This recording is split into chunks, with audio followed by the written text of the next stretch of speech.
오늘 말씀의 제목은 어린 낙이 타신 예수님이라는 제목으로 스가랴서 9장 9절을 잠깐 보겠습니다. 시온아 따라 크게 기뻐할지어다. 예루살렘에 따라 즐거이 부를지어다. 보라, 내 왕이 내게 임하시나니 그는 공의로 오시며 구원을 베푸시며 겸손하여서 나귀를 타시나니 나귀의 작은 것 곧 나귀 새끼니라. 우리 마가복음이나 마태복음을 보면 이것에 대해서 설명하는 말씀이 나옵니다. 마가복음 11장에 보니까 그들이 예루살렘에 가까이 와서 감난산 벳바게와 베다니에 이르렀을 때에 예수께서 제자 중 둘을 보내시며 이르시되 너희 맞은편 마을로 가라. 그리로 가면 곧 아직 아무도 타보지 않은 나귀 새끼가 메어 있는 것을 보리니 풀어 끌고 오라. 만일 누가 너에게 왜 이렇게 하느냐 묻거든 주가 쓰시겠다 하라. 그리하면 즉시 이리로 보내리라 하시니 제자들이 가서 본즉 나귀 새끼가 문 앞 거리에 메어 있는지라. 그것을 푸니 거기 서 있는 사람 중 어떤 이들이 이르되 나귀 새끼를 풀어 못 하려 하느냐 하며 제자들이 예수께서 이르신 대로 말한데 이에 허락하는지라. 나귀 새끼를 예수께로 끌고 와서 자기들의 겉옷을 그 위에 얹어 놓음에 예수께서 타시니 많은 사람들은 자기들의 겉옷을 또 다른 이들은 들에서 벤 나뭇가지를 길에 패며 앞에서 가고 뒤에서 따르는 자들이 소리 지르되 호산나 찬송하리로다. 주의 이름으로 오시는 이여 찬송하리로다. 이는 우리 조상 다윗의 나라여 가장 높은 곳에 호산나 하더라. 오늘 여러분들이 이제 신앙생활을 오래 하고 교회에서 자라면서 이 종려주일 예수님께서 입성하시는 이 광경에 대해서 많이 들었을 거예요. 근데 오늘은 조금 여러분들한테 다른 각도에서 여러분들과 이 말씀을 나누고자 해요.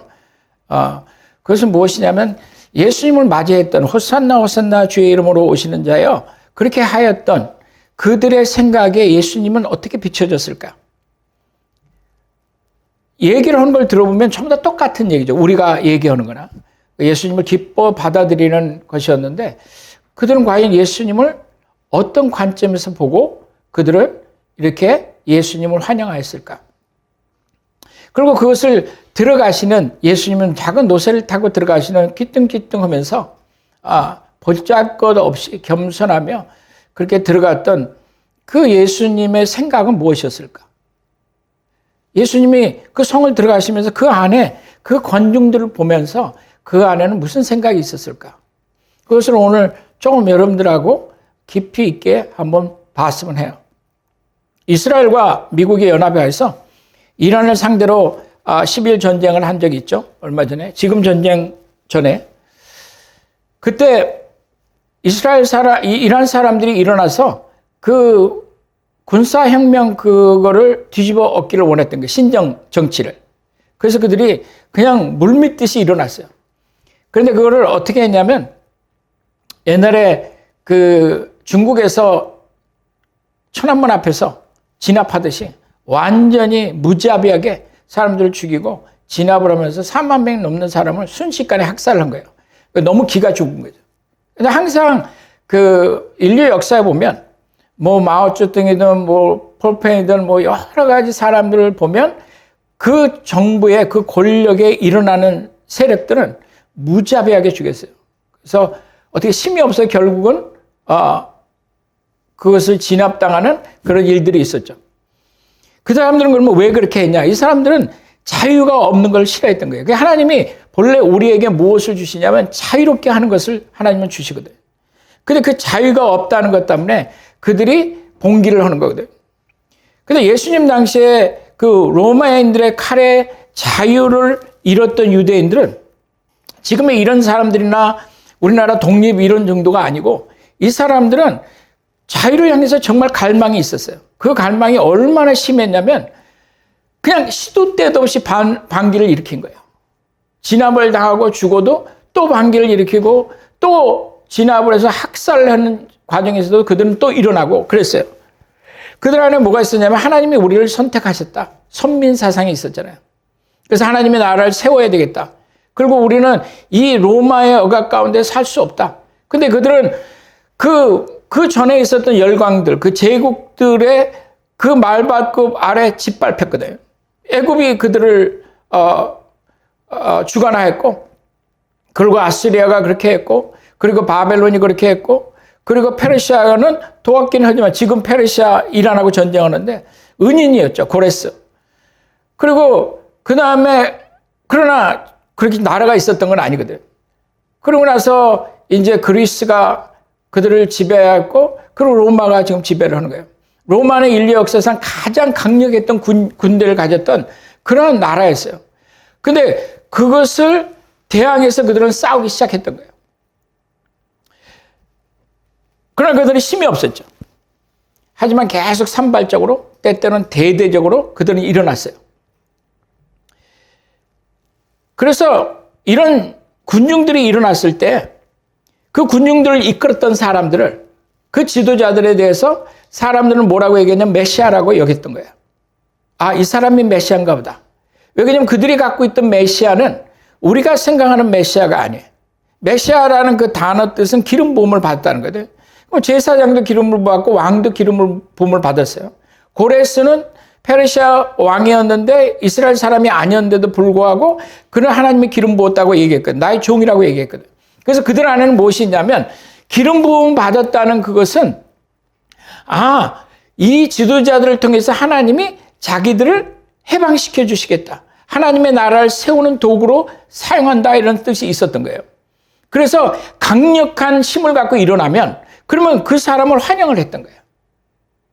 지금 예수께서 나실 때 그 동방에서 사람들이 와갖고 이제 구세주가 여기서 난다, 그 메시아가 거기서 난다는 소리를 듣고 헤롯이 그 정보를 입수한 거 아니에요. 그리고 나서 메시아가 어디서 나는지 알려달라, 우리가 가서 경배하겠다 얘기를 했지만 그 마음에는 이걸 죽여야 된다는 생각이 있었던 거예요. 헤롯이 이두마이신데 어떠한 그 정치적인 힘을 가지고 그 두뇌를 가지고 그 로마로부터 왕권을 갖고 왔는데 그것을 내놓을 수가 없죠. 그래서 그는 기다렸는데 이 구세주가 온다고 얘기했던 이들은 그냥 성령께서 말씀하시니까 천사가 얘기를 하니까 다른 길로 가고, 그리고 나서 그가 계산을 해본 다음에 2살 밑에 아이들은 싹 다 학살한 거예요. 하나도 남기지 않고 다 죽인 거예요. 그러니 이 유대인들 안에서 무슨 생각이 있었겠어요? 이들 안에는 그냥 치가 떨렸을 거 아니에요. 그냥 어른이 싸우다 죽은 것도 아니고 그 애들을 메시아라는 그 존재가 오는 것이 두려워서 그 애들을 싹 학살해버린 거예요. 그러니까 그런 배경에서 특별히 BC 4년에는 곳곳에서 그 반란이 일어났어요. 반란이 일어날 수밖에 없죠. 그러지 않아도 반란을 잘하는 사람들인데 이런 사건들이 있으니 반란이 일어난 거예요. 그래서 시몬도 그렇고 여러 가지 사람들이 일어나서 그 당시 유다도 그렇고 그 갈릴리 지방에 있던 그 궁정도 그것도 탈취를 하고, 그리고 어떤 자들은 왕관까지 쓰면서 자기가 메시아라고 얘기를 한 거예요. 그래서 다른 사람들도 그를 메시아라고 하는데 결국은 진압을 당하고 아주 싹 다 학살을 당한 거거든요. 예수님이 오시기 전 한 50년 전과 예수님이 오신 그 후에 50년 사이에는 정말 많은 일들이 아주 그냥 혼동의 시대였어요. 그래서 예수께서 말씀하시잖아요. 이제 그 성전에 대해서 얘기할 때 이 성전이 다 무너지겠다고 얘기를 하는 거예요. 돌 위에 돌 하나도 남지 않고 다 무너지겠다고 예수께서 말씀을 하시는 거예요. 그래서 예수님 돌아가신 다음에 그리고 40년이 되지 않아서 AD 70년에 예루살렘 완전히 정말 대학살을 하기 시작하는 거죠. 로마가 그걸 둘러싸고 그리고 그 안에 가둬놓고 그들을 굶기고 그들을 100만 명을 넘게 죽이는 거거든요. 오직 그게 심해지면 먹을 게 없으니까 심해지면 자기가 낳은 자식도 사람들이 먹기 시작한 거예요. 비참하게 되는 거죠. 선을 위해서 싸우겠다 하던 자들이 자기 자식을 먹는 그런 지경에 가게 되는 거예요. 그만큼 강력하게 로마가 그들을 탄압을 했거든요. 그러고 나서 132년, 주 132년 무슨 일이 생기냐면 이런 일이 생겨요. 유대하고 로마하고 전쟁을 크게 3번을 해요. 1차 유대 로마 전쟁이 있고 2차가 있고 3번째가 이 132년부터 있었던 일이에요. 3년 동안 있는 이 전쟁이 있는데 이때 그 사이먼 바 코크바라고 라는 사람이 일어나갖고 이 사람에게 그 사람들이 준 별명이 뭐냐면 별의 아들이라는 그 별명을 줬어요. 이가 일어나갖고 싸움을 하는 거예요. 엄청나게 싸움을 잘한 거예요. 그래서 그가 그 한동안 예루살렘을 복구하고 그리고 거기에 임시 나라를 만들고 거기에 동정까지 만드는 거예요. 자기들이 발행하는 동정까지. 근데 결국에는 미국이 아니라 지금 미국 전쟁하고 있으니까. 예. 로마가 군단들을 보내서 그때는 학살을 하기 시작하는데 정말 비참할 정도로 완전히 싹 다 죽이는 거예요. 그래서 유대인들이 예루살렘에 그 자기의 그 하나님이 주신 그 본 거지 안에 그 안에 있는 유대인들을 몽땅 다 쫓아내는 거예요. 아무도 예루살렘에 유대인은 하나도 그림자도 있지 못하게 다 쫓아내고 그 모든 유대 땅에 있는 이스라엘 땅에 있던 유대인들을 학살하기 시작하고 그리고 전부 다 노예로 팔고 전부 다 쫓아내는 거예요. 그러면서 이 로마 황제가 아주 치가 떨린 거예요. 유대인들이. 정말 이 그 카카로치처럼 끊임없이 일어나고 끊임없이 골치 아프게 하니까 무슨 일을 하냐면 사실은 이제 로마 황제가 거기다가 이방신을 하나님의 성전에다가 이방신을 위한 신전을 지으려고 했던 거예요. 그러니까 이제 거기에 봉기를 하고 거기에 또 할례를 못하게 하니까 이게 촉발해 갖고 이제 문제가 생긴 거예요. 그러니까 오직하면 나중에 다 한 다음에 무슨 일을 하냐면 여기서 이스라엘이라는 이름을 주디아라고 그때는 얘기했는데 주디아라는 그 이름을 없애겠다. 그리고 거기다 이름을 짓는 거예요. 누구 이름을? 이스라엘의 적군 팔레스타인, 필리스타인. 그래서 시리아, 필리스티아라는 이름을 지고 지금까지 팔레스타인이라는 이름을 쓰고 있는 거예요. 그러니까 아예 거기서 이스라엘의 그 존재, 이스라엘의 그 민족, 이스라엘이라는 이름, 그 자체를 그냥 없애버린 거예요. 그리고 나서 본격적으로 이스라엘 사람들은 전 세계에 디아스포라를 하기 시작한 거예요. 그 1948년 5월 달에 이스라엘이 다시 생길 때까지는 그들은 또 돌아다닌 거예요. 나라가 없이. 그들이 찾겠다는 그 나라는 없는 거예요. 그러면 이런 역사적인 배경을 갖고 있는데 그들이 지금 하는 것이 뭐냐면 지금 이스라엘이 이란하고 전쟁을 하면서 무슨 걸 볼 수 있냐면 이들 안에 아직도 똑같은 생각을 갖고 있다는 걸 볼 수 있어요. 왜 그러냐면 이번에 그 이스라엘의 그 총리가 얘기를 하는 걸 들어보면 그렇게 얘기를 하는 거예요. 이 글로벌한 갈등 상황에서 도덕적 가치만으로는 충분하지 않다. 생존을 보장할 수 없다고 얘기를 했어요. 그리고 역사는 불행하게도 예수 그리스도가 징기스칸보다 나은 게 없다고 얘기를 하는 거예요. 그리고 얘기했던 게 뭐냐면 왜냐하면 만약 당신이 정말로 충분히 강하다면 그리고 당신이 무자비하고 강력하다면 악이 선을 이길 거라고 얘기를 한 거예요. 왜 그러냐면 그들이 본 건 뭐냐면 나는 선으로 살아가는데 하나님의 나라를 세우기를 원하는데 자유를 얻기를 원하는데 근데 나는 선인데 저 악한 애들이 너무 강한 거예요. 그래서 힘이 없으면 그 악이 선을 이긴다는 거죠. 그러니까 내가 모랄하게 살아도 윤리적으로 살아도 그 윤리는 아무 소용이 없다는 거예요. 진다는 그런 얘기를 한 거거든요. 그래서 힘이 없으면 안 된다. 그러니까 도덕적으로 의로운 것만으로는 부족하다고 아예 그 네타냐후가 공개적으로 이번에 얘기를 한 거예요. 그리고 이 국제 정세에서는 무자비할 수밖에 없다. 그거거든. 그래서 정의가 되려 악이 선을 이기는. 근데 그걸 가만히 보면 트럼프도 같은 생각을 갖고 있어요. 그래서 강력한 힘으로 밀어붙이겠다는 거예요. 근데 무엇이 결론적으로 나타나냐면 악과 싸우다가 악이 되어버리는. 아까 싸우다가 손이 무엇인지를 잊어버린, 왜 싸우는지를 모르는, 왜 자기들이 그런 상태에 들어가는지를 모르는 그런 상태에 들어간 거예요. 이것이 예수께서 지금 예루살렘 성에 입성하실 때의 광경이에요. 그들 안에 갖고 있었던 생각이에요.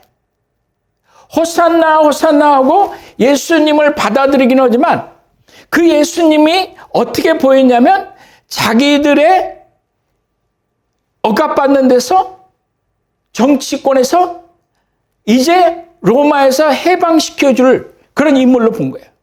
그래서 그들은 예수님을 메시아라고 부르는 거예요. 주의 이름으로 오신, 그래, 이들은 예수님에 대해서 관심이 많았어요. 왜냐하면 풍랑을 잠잠케 하시는 분은 들어본 적이 없거든. 칼 들고 싸움 잘하는 친구들은 봤는데, 조직도 잘하는 친구들은 봤는데,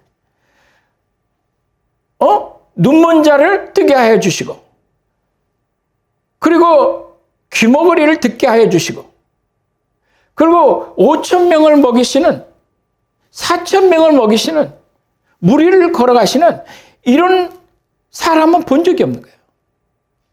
그래서 그들은 큰 기대를 가지고 이가 오시면 이제는, 그래, 이제는 로마는 끝난 거야. 이제는 우리 앞에 성공이 있는 거야. 이제는 우리 앞에 그동안 정말 갈망하였던 이 굶주림 가운데서, 이 억압 가운데서, 이 정말 궁핍하고 기근 가운데 이제는 풍요하게 만들어 줄 거야. 그것이 그들 안에 갖고 있던 생각이에요. 그것이 그들은 예수님을 봤던 이유예요. 그래서 그거에 도움이 되기 위해서 베드로가 칼을 갖고 있었던 거예요. 보니까 예수님은 칼을 안 갖고 가셔. 예수님은 낙이 말도 아니고 옆에 군사들을 데리고 들어가는 것도 아니고 다른 모든 그 반란을 했던, 나라를 뒤집으려고 했던 그 모든 메시아라고 여겼던 그들은 전부 다 군사력을 가졌거든. 그들은 전부 다 칼을 쥐었거든. 그러니 제자들이 지금 예수께서 십자가로 지금 들어가시는데 그 가운데서도 그들은 뭐라고 하냐면 이제 예수님이 이제 뒤집으실 거야. 그가 뒤집을 때 나는 오른편에 앉고 너는 왼편에 앉아. 다른 친구들이 그럼 나는 뭐야? 그럼 뒤로 싸우는 거야. 그들이 생각했던 예수는 그런 예수님을 본 거예요. 말은 똑같은 얘기를 했는데 그러나 그들 안에 갖고 있던 예수님이 누구라는 생각은, 그것은 하나님이 그 아들을 보내서 십자가에 못 박혀 우리의 죄를 해결하시기 위해서 먼저 그 양으로 오시는, 죽기 위해서 오시는 예수님이 아니고 승리하기 위해서 오는 예수님이에요. 그 승리에 같이 얹고 싶은 거예요. 더 이상 내게는 어려움이 없는, 예수 믿으면 나는 이제 모든 것이 잘 되는. 그래서 우리도 이제 여기 렌트비를 안 내게 됐어요.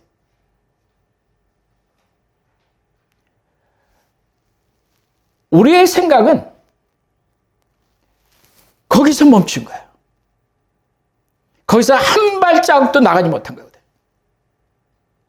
이스라엘 백성이 처음부터 지금까지 하나님이 말씀하시고 그가 어떻게 우리 가운데서 역사하기를 원하시는, 우리의 죄의 문제를 해결하기 원하셨던 그 문제에 대해서 그들은 보지 못했고 다른 사람들의 악하다는 것만 본 거거든.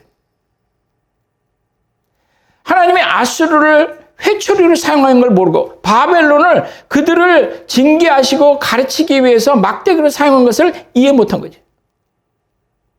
모든 게 잘 돼야, 내가 사람들로부터 인정받아야, 사람들이 나를 기뻐해야지, 그리고 내가 돈을 많이 벌어야지, 내가 성공해야지, 그것이 내가 예수를 믿는 그 가치관이 돼버린 거죠. 그래서 그들은 예수님이 들어오실 때 호산나 호산나 하지만 스가랴가 말했던 사실은 그것을 잊어버린 거지. 스가랴가 얘기한 것은 그러한 일이 있겠다고 말을 한 거예요. 그래서 그렇게 된 거예요. 예수께서는 노새를 타고 들어오시는 거 아니에요. 나귀, 어린 나귀를 타고 뒤뚱뒤뚱 하시면서 그는 들어오신 거거든요. 그래서 불과 들어오셔서 이게 이제 뒤집어져야 되는데 뒤집을 생각을 안 하시는 거예요. 그러니까 며칠 있다가 예수님을 십자가에 못 박으라고 얘기하는 거예요. 왜? 필요 없다. 이거예요. 어떻게 며칠 만에 그렇게 바뀔 수 있어요? 로마는 건드리고 싶지도 않았어요, 예수님을. 누가? 유대인들이. 왜? 자기들의 기대에 못 미치는 거예요. 그걸 환영했는데, 은혜를 받은 것 같은데, 그러나 그가 나를 위해서 해주는 게 없는 거예요. 나의 문제가 해결된다는 것을, 나의 죄가 해결돼야 된다는 것을 잊지 못하고, 그것을 전혀 깨닫지 못하고 그들은 예수 그리스도가 자기에게 복이 되어야 된다고 생각합니다. 왜? 아브라함에게 그렇게 말해요. 너를 블레스하는 자를 내가 블레스하겠다는 거예요. 너를 컬스한 자를 내가 컬스하겠다는 거예요. 그러니 자기가 뭔가 됐다고 생각하는 거예요. 나는 축복을 받아야 된다고 생각하거든. 어릴 때부터 그렇게 배웠거든, 교회에서. 교회에서 회개라는 얘기를 요즘은 들을 수가 없잖아요. 애들은 회개하면 내가 뭘 잘못했는데 그 얘기부터 나오거든. 그러니 이런 상황 가운데서도 예수께서는 그걸 바라보시면서 그 환영하는 그 무리를 보면서 예수님 무슨 생각을 하셨을까요? 그거 모르셨을까요? 그는 죽기 위해서 들어오시는데 죄의 문제를 해결해야 되는 것을 아시는 건데, 외양간에서 나셨다는 것은 뭐냐면 동물로 양으로 오셔서 그는 제사를 위한 제물이 되어야 된다는 걸 아셨거든요. 그 들어오는데 그 사람들을 바라보면서 그의 마음이 어떠셨을까요? 그들은 계속해서 얘기하잖아요. 하나님이 너무 힘들어요. 배고파요. 왜 이러고 살아야 돼요? 다른 애들은 날 때부터 좋은 집안에서 사는데, 다른 사람들은 사기를 쳐도 다 잘 되는데, 악이 선을 이기고 있는데, 힘이 없는 거 아니에요? 돈이 없는 거 아니에요? 왜 하나님 저에게 주지 않으세요? 불과 그를 환영했던 그들이 그를 배반할 거라는 것을 그는 아셨거든. 그래서 뭐라고 말씀하신 거예요? 여기 이렇게 말씀하시는, 예루살렘아 예루살렘아, 그 후에 들어오시고 그가 말씀하시는 거예요. 선지자들을 죽이고 내게 파송된 자들을 돌로 치는 자여, 암탉이 그 새끼를 날개 아래 모음같이 내가 내 자녀를 모으려 한 일이 몇 번이더냐. 그러나 너희가 원하지 아니하였도다. 원치 않는 거야. 그의 품에 안기기를 원치 않는 거지. 보라, 너희 집이 황폐하여 버려진 바 되리라. 내가 너희에게 이르노니 이제부터 너희는 찬송하리라. 주의 이름으로 오신 이여 할 때까지 나를 보지 못하리라. 이 예언을 또 하신 거예요. 그가 처음에 오실 때는 환영을 받았어요. 그러다 보니까 자기들이 원하는 대로 하나님이 안 하는 거예요. 그래서 하나님을 버리는 거죠. 이 유대인들이 그를 환영하지 않은 거거든. 로마 사람들은 처음에 예수님을 건드리고 싶지 않았어요. 골치 아프다고 생각했어. 근데 그가 다시 오실 때는 이제는 그렇게 오지 않았어요. 노새 타고 오지 않았어요. 다시 오실 때는 이제 그들은 복을 원하지만 이제 심판이 있겠다고 얘기해요. 예타네아우가 그 이스라엘의 그 랍비들하고 얘기를 하는 걸 이렇게 보면 둘이 이렇게 얘기를 하는데, 이제 메시아가 오는데 왜 빨리 올 수 있도록 준비하지 않느냐 그거거든. 빨리 제3성전도 만들고 그 무너뜨린 것을 다시 만들어야 되지 않겠냐. 그래서 거기에 메시아가 와야 된다는 거거든. 그 메시아는 적그리스도거든. 주께서 오시면 이제는 모든 것을 심판하시겠다고 말씀하시는 거예요. 그가 처음 오실 때는 구원을 베푸시는 것이고 그걸 사람들은 이해를 못했거든. 다시 오실 때는 그는 심판하시겠다는 거예요. 그리고 그 안에 머무는 사람들, 그들은 그가 피할 길을 주시겠다고 말씀하신 거예요. 예수께서 그 무리를 보시면서 얼마나 마음이 아팠었겠어요. 예루살렘아, 예루살렘아. 그리고 그 무화과 잎을 바라보면서 거기 읽어보면 그 모든 것들이 예수님은 무슨 일이 일어나는지 알고 계신 거예요. 그의 마음은 찢어지시는 거예요. 그러나 그 일이 있지 않으면 예수께서 나귀를 타고 들어오셔서 그가 그 얼굴에 침을 뱉음을 받으시고 채찍에 맞으시고 그리고 모든 사람들 앞에서 다 벗겨지고 치욕 가운데 그래서 우리의 모든 죄를 짊어지지 않으시면 우리에겐 구원이 없다는 걸 보시는 거예요. 그런데도 우리는 예루살렘을 살려내려는 거 아니에요. 성전의 아름다운 걸 보라는 거 아니에요.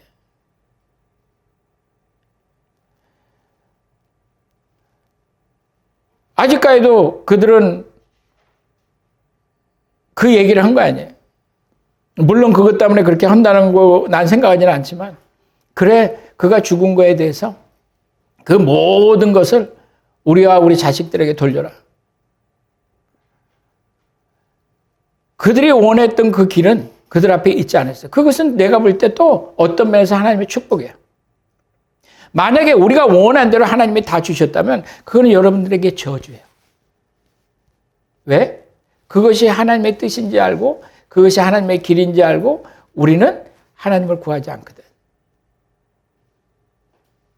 우리는 내가 거짓으로 얘기한 것을 거짓이라고 생각하지 않는 순간에 우리는 진리를 발견할 수가 없어요. 내 안에서 일어나는 악이라고 생각하지 않고 그냥 사람이 살아가면 다 그렇지 생각할 때 우리는 더 이상 선을 찾지 않거든.